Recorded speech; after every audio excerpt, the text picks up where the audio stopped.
కాబట్టి నా ప్రియులారా, విగ్రహారాధనకు దూరముగా పారిపోండి. బుద్ధిమంతులతో మాట్లాడినట్లు మీతో మాట్లాడుచున్నాను. నేను చెప్పు సంగతిని మీరే ఆలోచించండి. మనం దీవించు ఆశీర్వచనపు పాత్రలోనిది త్రాగుట క్రీస్తు రక్తములో పాలు పుచ్చుకునుటియే కదా.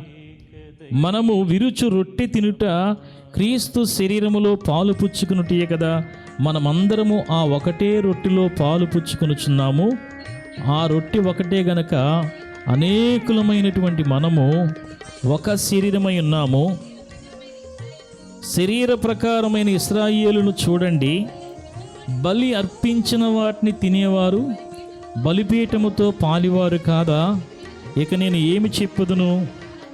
విగ్రహార్పితములో ఏమైనా ఉన్నదనైనా, విగ్రహములో ఏదైనా ఉన్నదనైనా చెప్పేదనా? లేదు. కానీ అన్యజనులు అర్పించు బలులు దేవునికి కాదు దెయ్యములకే అర్పించుచున్నారని చెప్పుచున్నాను. మీరు దెయ్యములతో పాలివారొకట నాకు ఇష్టము లేదు. దేవునికి మహిమ కలుగునుగాక.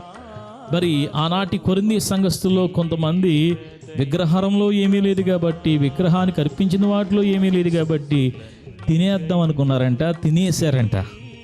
ఏం చేశారండి వాళ్ళు? తినేశారంట. అందులో ఏమీ లేదనే మాట వాస్తవమే. కానీ వాక్యం ఏం చెప్తుందంటే, అవి అర్పించేవి దేనికి అర్పిస్తున్నారు? దెయ్యాలకు అర్పిస్తున్నారు. దెయ్యాలకు అర్పించే దాన్ని మీరు ఏం చేయకూడదు? తినకూడదు. దేవునికి స్తోత్రం కలుగును గాక.